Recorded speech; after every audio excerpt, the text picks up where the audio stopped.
jodoh.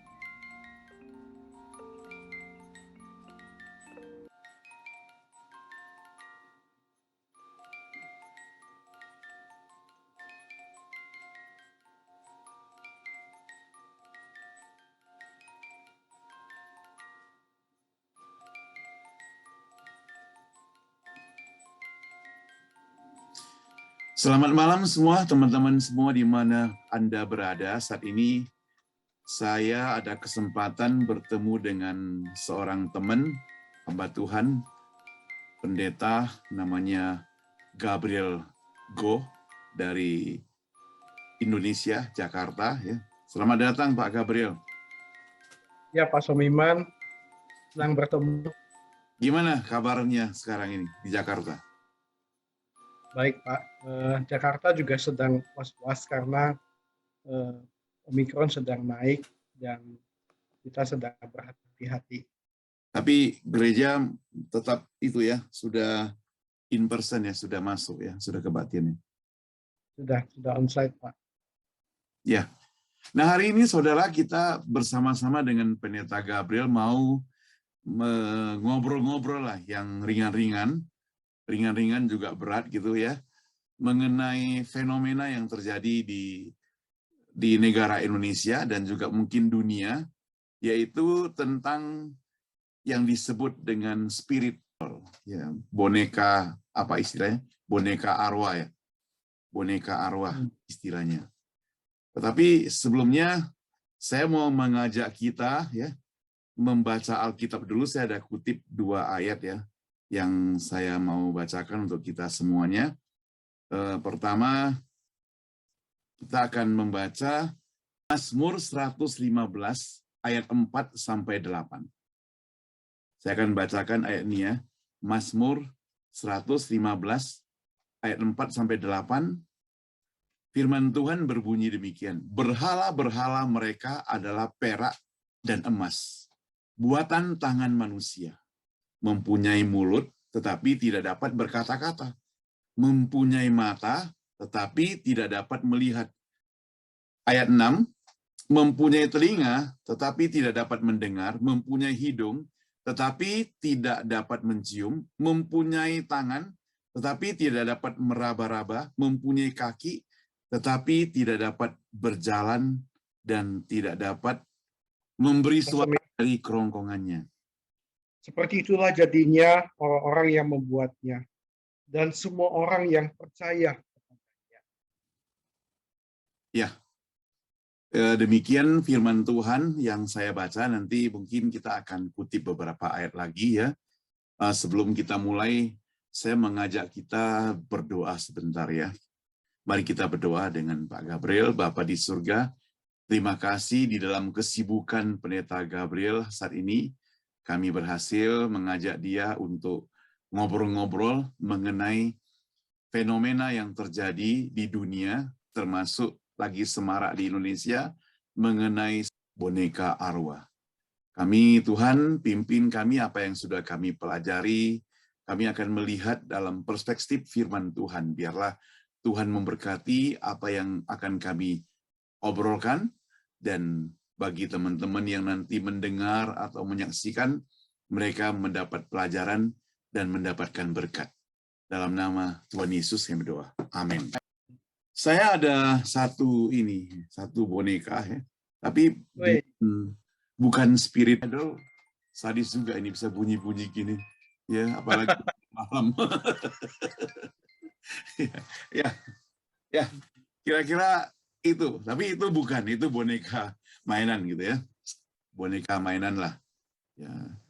Yang terjadi belakangan ini kan yang disebut dengan spirit yang sudah muncul di mana-mana ya.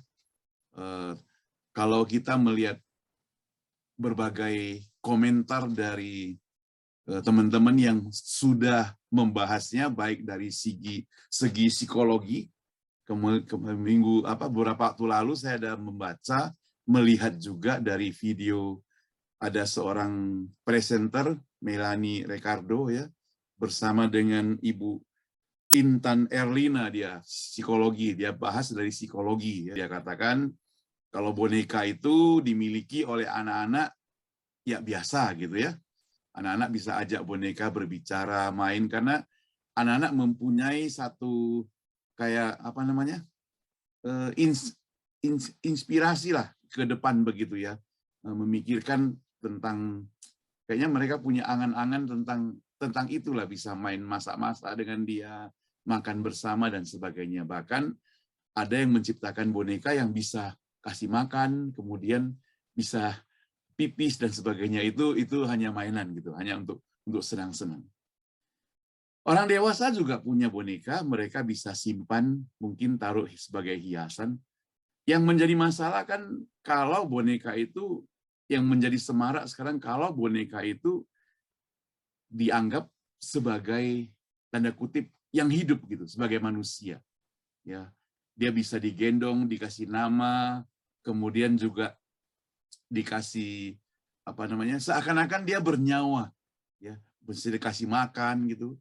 Bahkan saya membaca di media, dia bisa diminta supaya jaga. Jadi ada diminta apa? Menerima babysitter khusus untuk menjaga boneka tersebut. Yang berhati lembut, sayang kepada anak-anak, dibayar 10 juta loh 1 bulan. Ditanggung lagi asuransi kesehatannya. Gak main-main gitu. Lalu saya baca lagi di Shopee. Ini baru tadi saya search di Shopee. Shopee itu menerima jasa untuk mengisi tanda kutip arwah ke dalam boneka tersebut. Dengan harga uang Indonesia 500.000 sampai 900.000. Tidak termasuk boneka. Kembali bonekanya mungkin suka hati kita kirim kepada dia apa saja, tapi 500 sampai 900.000. Yang menjadi pertanyaan bagi saya adalah, menurut Pendeta Gabriel sebagai hamba Tuhan, kira-kira apa dampaknya hal ini bagi orang-orang, khususnya orang-orang percaya gitu. Di gereja mungkin ada anak-anak yang sudah melihat para influencer, mereka melihat bintang film yang seperti demikian, lalu itu sangat mempengaruhi mereka. Kira-kira apakah ada dampak yang bisa terjadi terhadap mereka? Menurut Pak Gabriel kira-kira gimana? Oke, baik. Awalnya ketika saya melihat fenomena ini muncul, begitu di akhir tahun dan pergantian tahun, berita tentang spiritual itu viral banget. Saya termasuk yang sangat gelisah karena saya khawatir bahwa tren ini bisa menyeret anak-anak muda kita atau mungkin jemaat kita yang kesepian untuk ikut-ikutan bermain hal itu. Tapi dari pengamatan saya dalam perjalanan waktu, nampaknya enggak sih. Jemaat cukup memahami lah bahwa itu adalah sebuah berhala, tapi bukan berarti tidak mungkin sih. Jadi walaupun bahaya sekecil apapun juga, ya gereja harus bersuara, mengingatkan dan mewarning jemaat. Ya, tapi dari perjalanan waktu saya melihat kondisi jemaat sih cukup aware sih bahwa ini adalah sesuatu yang bersifat okultisme. Jadi kegelisahan saya itu tidak sampai seriil yang saya gelisahkan gitu. Kira-kira menurut Pendeta Gabriel, apa beda ya, boneka yang dimain biasa dengan anak-anak dengan yang disebut dengan spirit adult? Ya. Pernah melihat boneka tersebut nggak kira-kira? Oh belum, kalau melihat secara langsung belum sih. Yang saya lihat ada di YouTube, di berita, di internet, Ya. tapi saya punya gambaran ya seperti apa itu. Nah, ya jelas beda banget sih. Boneka biasa adalah hanya mainan. Ya bahkan kalau kita dulu pelayanan penginjilan kan sekolah minggu ada panggung boneka ya, Iya. ya bonekanya juga Panggung bisa boneka ya. ngomong. Ya, tapi itu sebagai bentuk untuk menunjang pelayanan, tapi tidak ada hubungan sama sekali, putus hubungan dengan dunia spiritisme atau okultisme. Ya. Nah, tapi kalau boneka spiritual itu bahaya karena itu sudah memang di kuasa gelap itu dimasukkan ya, jadi mereka mempercayai itu adalah orang yang mati dan itu ya itu sesuatu yang betul-betul sangat berbahaya. Ya, tadi juga saya mendengar yang ditinjau dari psikologi Ibu Intan Erlina, dia mengatakan bahwa boneka-boneka itu kan dimainkan oleh orang-orang dewasa gitu ya. Setahu saya dulu kalau lihat orang-orang dewasa main-main boneka, bicara-bicara dengan boneka itu seperti nggak boleh disebutkan kata itu kan sekarang namanya ODGJ ya. Iya, iya. Jadi ODGJ gitu ya. Nah, kan ODGJ gitu ya yang ada di rumah sakit. Jadi mereka yang mungkin kehilangan anak gitu ya. Kemudian mungkin ada perceraian lalu anaknya diambil oleh suami atau mertua kemudian dia atau meninggal dunia gitu. Jadi dia seperti demikian, gendong sana, gendong sini, nyanyi-nyanyi. Ya, jadi orang-orang sedemikian. Jadi tanda kutip tidak waras lah. Tidak waras. Ada mereng-mereng sedikit kalau orang Medan bilang begitu ya.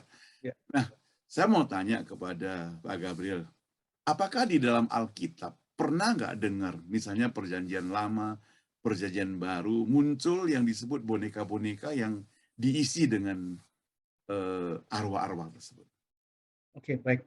Ya, saya share screen ya, ada satu bahan yang saya sudah Ya, boleh siapkan. silakan. Ya, nah Pak Somiman, jadi sebenarnya ini ya, jadi tadi Pak Somiman bilang bahwa mungkin nggak orang Kristen bisa terjerumus. Saya melihat kalau kondisi di Indonesia itu cukup kuat ya, di gereja-gereja yang memang sudah cukup mengajarkan firman Tuhan dengan baik. Ya, tapi bukan berarti bahwa celah untuk bisa membohongin orang Kristen itu nggak ada. Ya, ini satu contoh di sebuah toko online di luar negeri. Ya, mereka bahkan mengemas dan menjual boneka yang katanya boneka spiritual Kristen. Kenapa? Katanya soalnya arwahnya yang menghigapi boneka ini adalah arwah anak remaja Kristen yang dulu waktu hidup cukup baik di gereja, tapi kemudian ketika dia operasi dan meninggal, dia belum ke surga dulu, tapi dia mau tinggal di dunia ini, membantu orang-orang yang merawat dia dan memberikan support ya secara moral, memberi keuntungan ya, dan dia adalah boneka yang spiritnya ramah begitu kepada semua orang. Nah, ini jelas memang adalah sebuah penipuan begitu. Nah, tadi Pak Somiman tanya apakah di Alkitab ada? Ada. Ya, apa yang terjadi pada hari ini ya seperti kata kitab Pengkhotbah, apa yang pernah ada akan ada lagi. Apa yang pernah dibuat akan dibuat lagi. Tidak ada sesuatu yang baru di bawah matahari. Ya, yang hari ini ada dulu sudah ada. Ya, dan ini adalah salah satu strategi iblis menjangkau manusia. Nah, di Alkitab kita pernah menemukan ya di Perjanjian Lama itu sebuah barang yang namanya terafim. Ya, terafim ini muncul ya bahkan sejak di kitab Kejadian ya zaman Bapak-bapak Perjanjian Lama ya di kisah Yakub itu ada. Ya, dan dikatakan ketika Yakub sudah menikah dan kemudian harta kekayaannya sudah cukup banyak, ya kemudian dia memutuskan untuk kembali ya kepada ayahnya Ishak, ya maka Yakub kemudian membawa keluarganya dan salah satu istri Yakub yaitu Rahel mencuri terafim milik ayahnya. Nah, terafim ini adalah berhala ya yang ukurannya itu bisa kecil atau bisa juga nanti kita menemukan di kisah Raja Daud itu ukuran yang sebesar manusia begitu. Nah, mengapa sampai Laban itu marah bahwa terafimnya dicuri? Karena dia mempercayai bahwa terafim ini mendatangkan perlindungan, keuntungan dan faedah bagi dia. Sehingga itu seperti sejenis pegangan. Ya, jadi ini berarti bukan barang biasa, tetapi ada sesuatu yang berkaitan dengan roh jahat. Kita lanjut dikit ya. Di dalam ensiklopedia orang Yahudi, ya mereka bahkan menemukan ya bahwa barang ini berasal dari budaya bangsa-bangsa lain di sekeliling mereka pada zaman dulu. Ya, barang ini namanya berhala rumah tangga atau dewa keluarga. Dan cerita yang sangat mengerikan ya dari literatur Yahudi kuno adalah bahwa bangsa-bangsa lain ya yang di sekeliling orang Israel dulu itu ya pernah membuat satu jenis barang seperti ini, ya di mana anak sulungnya itu dibunuh, dikorbankan, kemudian kepalanya dipukul, diambil, digaramin dan diawetkan. Lalu kepala anak ini, ya kepala mumi ini eh, digunakan sebagai sebuah media untuk mendapatkan petunjuk kepada para dukun. Nah, ini sesuatu yang sangat mengerikan ya di zaman dahulu. Ya, ini betul-betul berkaitan dengan spiritisme dan okultisme. Iya, iya. Mungkin segitu dulu Pak Sumiman, mungkin mau lanjutkan, ada pertanyaan. Ya, oke.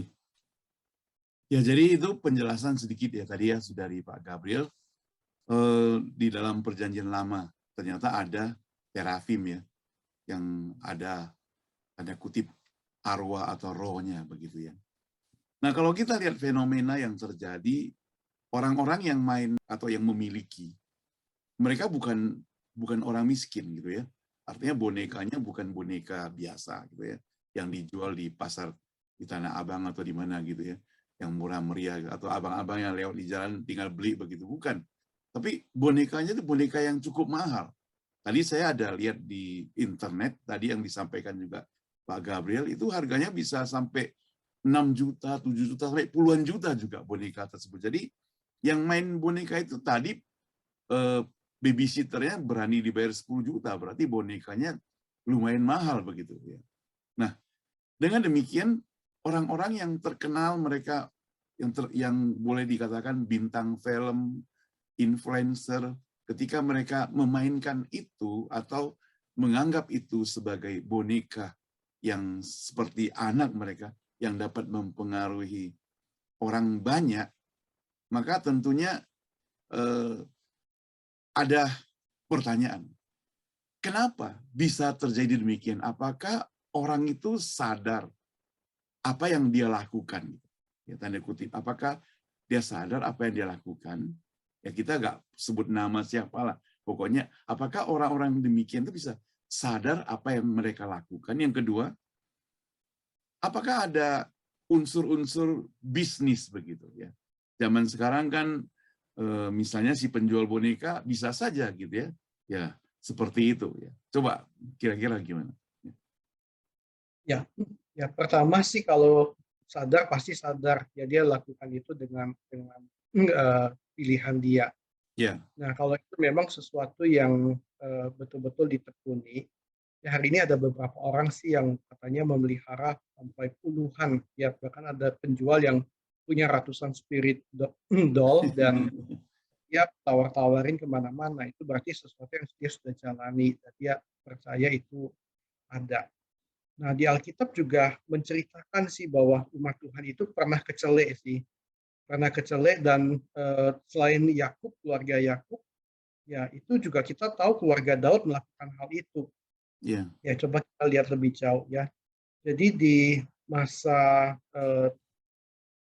di masa perjanjian lama itu selain Rahel yang mencuri, yang memang kemudian kayaknya dimusnahkan oleh Yakub di pasal-pasal kemudian yang kita baca, Mikal istrinya Daud itu juga punya terafim, padahal dia kan keluarga dari Raja Saul. Nah, itu berarti Ya. di zaman itu ada kompromi dalam kehidupan iman. Nah, yang paling gila adalah di zaman hakim-hakim, yaitu di Hakim-Hakim 17 ada satu orang namanya Mika, dia membuat efod itu adalah baju imam. Tapi juga dia membuat terafim, ya, dan kemudian itu menjadi sebuah sarana ibadah penyembahan orang Israel. Ya, bahkan kemudian si Mika ini mentabiskan anak laki-lakinya menjadi imam bagi orang Israel. Tapi memang hakim-hakim menjelaskan pada zaman itu nggak ada aturan, ya nggak ada raja. Setiap orang berbuat apa yang benar menurut pandangannya sendiri. Nah, ini memang sebuah penyimpangan yang terjadi. Nah, kemungkinan yang kedua yang Posomiman mengatakan apakah ini ada unsur ekonomi, jelas ada. Ya, saya pribadi menduga bahwa artis-artis ini sebagian, ya kalau memang sebagian yang sudah error itu ya melakukan itu sebagai bentuk keyakinan karena mungkin kekosongan ya jiwa mereka. Ya, sebagian itu karena mereka dipesan untuk endorsing. Jadi ketika mereka mengendorse, ya ini kan barang jadi tenar, jadi viral. Ya, dan kalau Hmm. kita lihat mendadak toko online itu pada menjual semua, ya barang-barang ini Oh. meningkat sekali. Ya, berita ini digoreng begitu rupa seperti berita politik, kayak begitu. Begitu search itu beritanya itu bisa puluhan, hari ini bahkan sudah ratusan mungkin. Nah, jadi Ya, ya, ini ya. ada sesuatu motif ekonomi sih di tahun ini untuk meraup cuan di area ini. Kalau gitu perlu hati-hati, nanti bisa disomasi sama penjual boneka. Gitu ya. Oh, Di dalam Perjanjian Baru, khususnya Efesus ya, saya tadi ada coba lihat gitu. Waktu Rasul Paulus mengunjung di sana, di situ kan ada mereka itu menyembah yang disebut dengan dewi kafir, gitu. ya. Kafir Roma lah, Artemis namanya ya. Jadi mereka itu menyembah kepada dewa-dewi itu, ya kemudian Rasul Paulus waktu berkhotbah kemudian menentang penyembahan dewi palsu tersebut, ya maka dia itu mendapat ancaman gitu, ya mendapat ancaman. Saya juga pernah dengar, pernah baca, cuma tadi saya nggak ketemu ya waktu, atau mungkin sama kasusnya waktu Paulus dia berkhotbah tentang penyerangan terhadap dewa-dewa, karena ada orang yang membuat itu untuk dijual gitu ya. Jadi ya, si penjualnya marah-marah gitu ya, kira-kira demikian ya. Ya, si penjualnya marah-marah sehingga penjualnya yang protes. Nah, tanda kutip sekarang kan somasi lah terhadap Paulus gitu. Waktu zaman Gideon gitu ya, kan bapaknya itu ada bangun sebuah Yerubaal gitu, yang besar begitu, ya, patung besar di rumahnya atau di mana, pokoknya dekat situlah. Ya, lalu Gideon itu sebagai orang yang mengadakan reformasi, dia hancurkan patung itu. Lalu datanglah pengikut-pengikut daripada Gideon itu, pengikut bapaknya Gideon itu mau membunuh si Gideon. Lalu bapaknya bilang begini, kalian nggak usah membunuh anakku, ya. Kalau memang Yerubaal yang kita sembah, yang kita buat itu kuat, ya, ya dia bisa menghancurkan sendiri anak saya, kalau dia bilang begitu, ya. Ya kira-kira demikian lah ya. Jadi saya pikir ini logika ya bapaknya itu ya. Padahal dia yang membuat loh ya. Tapi menghadapi anaknya dia buat juga gitu ya. Dia bilang kalau memang berkuasa, kalian tidak perlu membela. Nanti dia akan menghancurkan si Gideon sendiri, katanya. Nah, dari peristiwa-peristiwa seperti begini gitu ya, kita tadi sudah ngomong sedikit panjang lebar tentang boneka lah, dan sudah bawa ke sana sini gitu. Kira-kira apa nasihat dari Pak Gabriel untuk anak-anak Tuhan, jemaat Tuhan lah, supaya mereka itu bisa tetap setia dan jangan sampai terpengaruh yang demikian. Ya. Nah, bagian ini memang kita harus berani berhadapan dengan risiko dan harus tegas ya. Apa yang kita sampaikan ini bukan sesuatu yang bersifat untuk publik ya, semua orang ya, tetapi kita Ya, sebagai pemimpin gereja dan tokoh agama, kita berhak mendidik umat kita. Ya, dan apa yang saya katakan ini dalam rangka dalam ranah akidah agama kita ya, iman Kristen, ya bahwa ini adalah sesuatu barang yang tertutup dan Tuhan nggak suka. Jadi gereja harus tegas di dalam hal menjelaskan hal ini. Nah, barang-barang seperti ini, ya kalau kita misalnya melihat di dalam Alkitab ya tentang terafim, ya ini adalah jelas sebuah penyembahan berhala yang Tuhan larang dan Tuhan benci. Ya di kitab 1 Samuel 15 ayat 23, ya Alkitab mengatakan sebab pendurhakaan adalah sama seperti dosa bertenung, dan kedegilan adalah sama seperti menyembah berhala dan terafim. Ya terafim ini adalah spirit doll di zaman PL dulu gitu loh. Ya, hmm. karena engkau telah menolak firman Tuhan, maka ia telah menolak engkau sebagai raja. Ya, ini sebagai sebuah teguran dari Samuel kepada Raja Saul. Nah, di kitab Zekaria pasal 10 ayat 2 dengan tegas mengatakan sebab apa yang dikatakan oleh terafim adalah jahat. Nah, ini di zaman itu bahkan terafim itu bisa memberi petunjuk, ya bisa memberikan ya bahkan dikatakan bisa mengatakan sesuatu ya, apakah itu dalam kita mungkin bukan dalam bentuk audible voice ya, tetapi dalam bentuk sebagai suatu medium yang kemudian ditafsirkan oleh para dukun. Ya, dan apa yang dilihat oleh juru-juru tenung adalah dusta dan mimpi-mimpi yang disebutkan mereka adalah hampa, serta hiburan yang diberikan kepada mereka adalah kesia-siaan. Oleh sebab itu, bangsa itu berkeliaran seperti kawanan domba dan menderita sengsara sebab tidak ada gembala. Nah, Alkitab dengan jelas mengatakan terafim itu jahat. Penglihatan dukun-dukun dan juru tenung itu adalah dusta. Ya, mimpi mereka adalah hampa.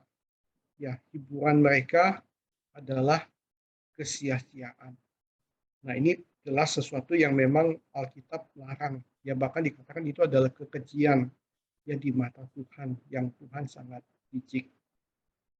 Dan kalau kita lihat lebih jauh ya di kisah Yakub ya, sesudah kejadian 31 Rahel mencuri terafim Laban ayahnya, tapi sampai di kejadian 35 ya ketika Yakub tiba kembali ke Betel ya tempat di mana dia dulu pernah bermimpi dan berjumpa dengan Tuhan.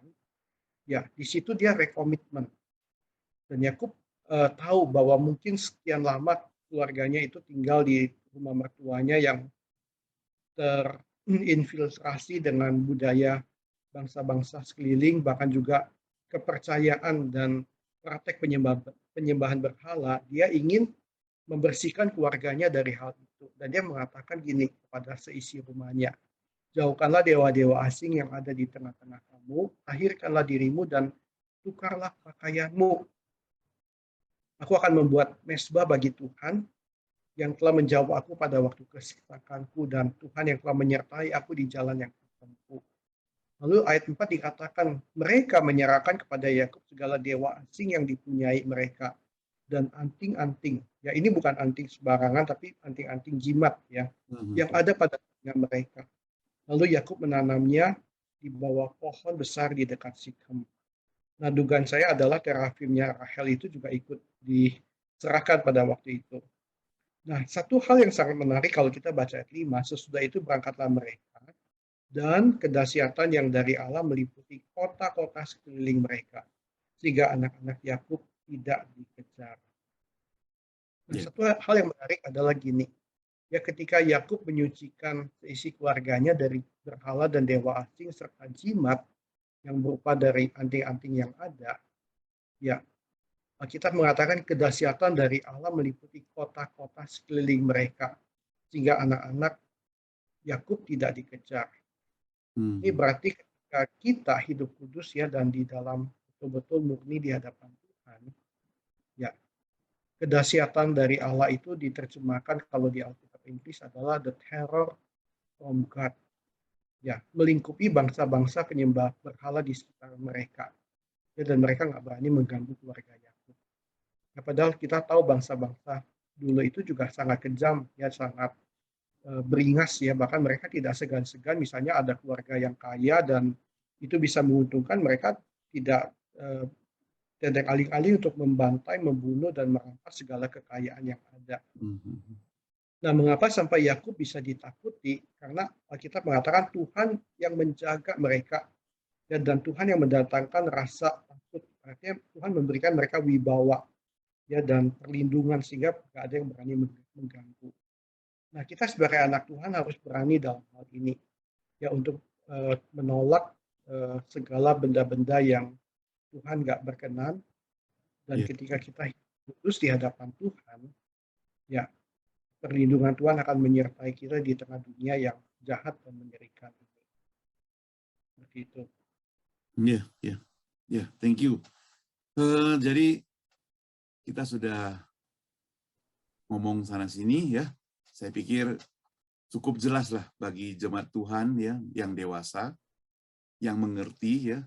Jadi saya harapkan kalau misalnya firman Tuhan selalu mengingatkan pada kita, khususnya hukum Taurat ya, dikatakan jangan ada padamu Allah lain di hadapanku.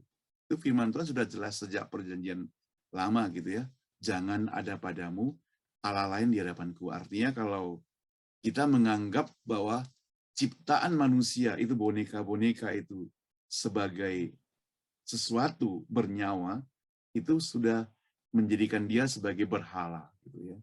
Nah, yang sebagai penutup misalnya, saya kalau misalnya ingin tanyakan solusinya kepada Pak Gabriel, kalau misalnya terlanjur ada anak-anak Tuhan hari ini yang ke gereja atau anak-anak gereja yang keluarganya percaya pada Tuhan, tapi karena ketidaktahuan, ini kan sudah berlangsung lama ya, mencuatnya kan baru kemarin, sudah memiliki barang-barang ini gitu. Ya mungkin kita tidak kenal, tapi siapa aja yang mendengarkan video melalui video ini memiliki barang-barang ini, kira-kira dia harus bagaimana? Ya ini harus hati-hati sih, karena selain spirit doll, kita tahu kan kalau di Thailand ada lukhep ya, boneka lukhep. Di budaya lain ada voodoo doll, dan kita juga tahu di budaya Indonesia ada namanya jelangkung kan. Yeah. Nah, barang-barang ini tidak boleh juga sembarangan diperlakukan, karena jelas di situ ada kuasa kegelapan yang bisa mengancam dan membahayakan, bahkan mencelakakan. Nah, tapi jelas harus dijauhkan itu. Nah, ada dua cara sih. Cara pertama adalah ya dikembalikan ke pemiliknya gitu, yang penjualnya. Sorry, saya nggak mau lagi. Tapi memang kalau mau lebih betul-betul pemutusan yang lebih tuntas adalah ya bawa kepada hamba Tuhan dan akui. Ya maksudnya jangan bereskan sendiri. Ini gue nggak mau nih terus dibungkus ke tong sampah dibuang gitu. Kalau dia tidak punya sebuah perlindungan rohani dan iman yang baik, itu barang bisa datang mencelakakan dia mah dan mengganggu terus nanti gitu loh. Ya. Jadi harus membereskan dengan mengakui dosa di hadapan Tuhan. Ya jadi mohon anugerah Tuhan mengampuni karena dia sudah ya melanggar ya perintah Tuhan dengan bermain-main dengan berhala dan kuasa gelap. Ya dan paling baik bawa kepada hamba Tuhan untuk dikonsel. Ya lalu bersama-sama hamba Tuhan ya membakar dan memusnahkan barang-barang itu. Ya, jadi bersama hamba Tuhan bersama-sama untuk membakar. Jadi dia harus putus hubungan, hanya percaya kepada Tuhan Allah, Tuhan Yesus sebagai Tuhan Allah dia, juru selamat dia saja. Oke, terima kasih Pak Gabriel ya. Saya mau nutup dalam doa, nanti Pak Gabriel juga berdoa ya. Saya doa duluan ya, nanti Pak Gabriel tutup dan doa. Tuhan Yesus, Bapa kami di surga, kami berterima kasih kepadamu Tuhan pada malam hari ini. Pada hari ini kami telah membicarakan topik yang boleh dibilang masih singkat tentang spirit idol ini, boneka arwah. Tuhan, sekali lagi biarlah apa yang kami bicarakan secara sederhana ini dapat dimengerti sebagai satu pelajaran khususnya bagi umat Tuhan dimanapun berada.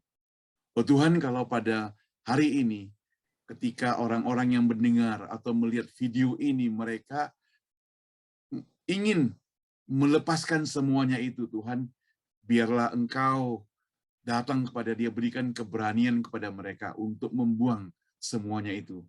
Datang kepada hamba Tuhan, berdoa dengan sungguh-sungguh untuk memutuskan hubungan sehingga dia hanya percaya kepada Tuhan, tidak bermain-main dengan berhala-berhala yang ada ini.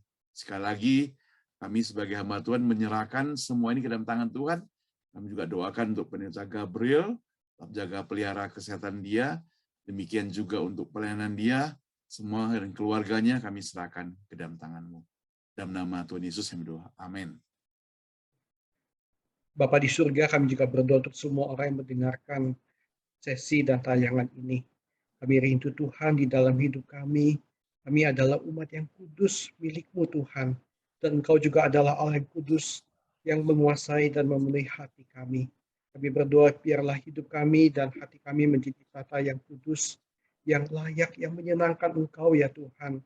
Dan tidak ada ilah-ilah lain yang menguasai hidup kami dan berada dalam hidup kami. Bapak, kalau ada di antara anak-anak-Mu yang pernah terjerumus dalam permainan dengan kuasa gelap dan berhala-berhala, kami mohon anugerah dan belas kasihan Tuhan mengampuni, melepaskan mereka, mematahkan setiap belenggu-belenggu kuasa gelap dan berhala yang ada, dan kuduskan mereka, pulihkan mereka Tuhan di dalam relasi dengan Engkau ya Bapa. Dan juga doakan mohon anugerah dan berkat Tuhan bagi pendeta Somiman dan keluarga. Tuhan urapi hamba-Mu dengan anugerah dan kuasa Tuhan. Jika dia boleh dengan kuasa-Mu memberitakan Injil Kristus, memberitakan firman Tuhan bagi setiap umat Tuhan dan jemaat Tuhan. Berkati juga gereja mereka di Amerika boleh bertumbuh di tengah-tengah masyarakat yang begitu plural hari ini. Gereja yang Somiman layani boleh bertumbuh menjadi gereja yang memuliakan Tuhan. Setiap jemaat boleh menjadi umat yang kudus, yang menghormati Tuhan dan bersaksi bagi kebesaran Tuhan.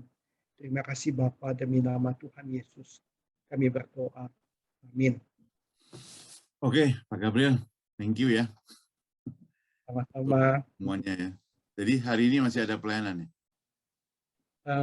Udah malam ada rapat sih malam. Oh, malam rapat lagi ya. Wah, ini di mana, di gereja ya? Ini di gereja. Wah, yalah, thank you lah. Ya, Sama-sama. semua ya.